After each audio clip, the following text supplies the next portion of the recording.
Hi, my name is Ita Meno. I use they them pronouns or or as I often like to say, ethnic islander. Guam is currently a US territory. It's been occupied in one way or another for over 600 years. For a while by Spain, then by the United States in 1898. During World War II, it was occupied by the Japanese, and it's currently occupied by the United States again at the end of World War II. My parents, because Guam is U.S.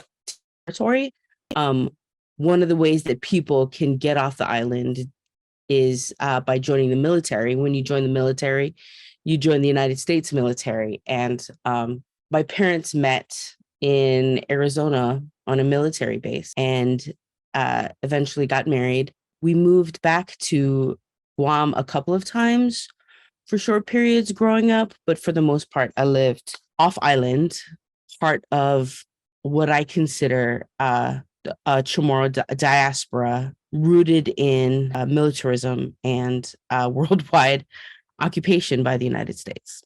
I think that really understanding the history of my people, the modern history, I guess, from 1900 to today has really kind of shaped my approach to a lot of the way I think about how I engage with people in the United States. I think that has a huge part of it.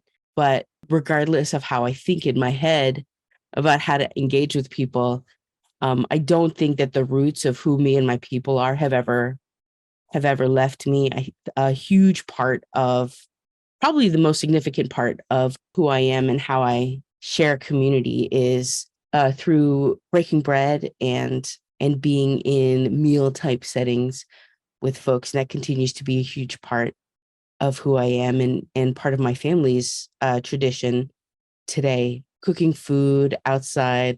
Some may know this as barbecue.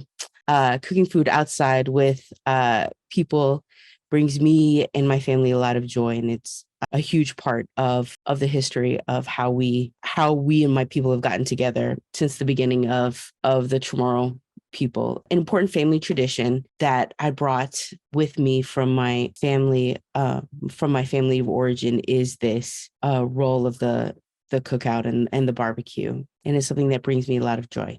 Earlier this week, a typhoon came through and laid waste to a lot of the island. Thankfully, to the best of my knowledge, no one has passed related to directly to the storm. I haven't read up on it today or late yesterday, so I'm not really sure. But one of the things that I believe my people do well, and that's something that I've carried with me, is when there is a need, we really work to fill it together. So everyone, huddled in their homes or in the basements under churches, in safety shelters.